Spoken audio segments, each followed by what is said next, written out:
Is there anybody that you would love to cook with that is somebody that really inspires you, or is there anybody that you have cooked with that you really admire in the chef world? Yeah, for sure. I mean, one of my a guy that I worked for that I didn't get to spend a lot of time with, but I really respect is Michael Carlson. He's the chef owner of the restaurant called Schwa,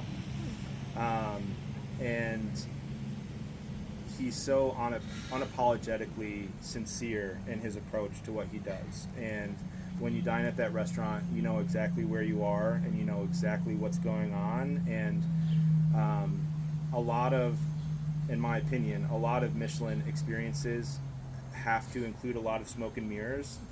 That's probably a harsh way to put it, but maybe some people would call it theater, which is maybe has more value to it.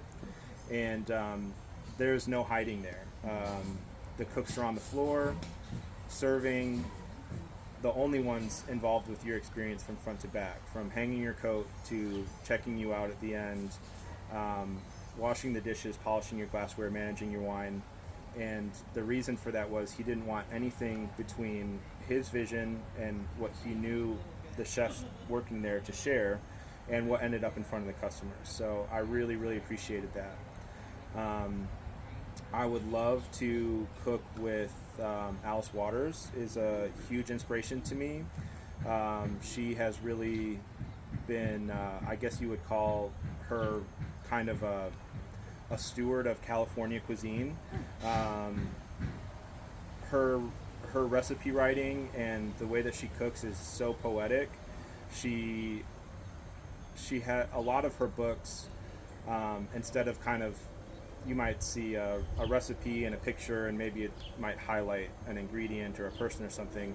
Her books and her recipes are John's birthday or Lucy and David's anniversary, and they are recipes and dinners and meals that were written for a time and a place.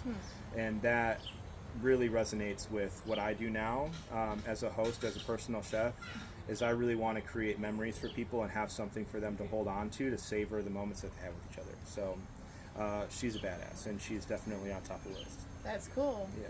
Well, you heard it first, Alice Waters, wherever you're at.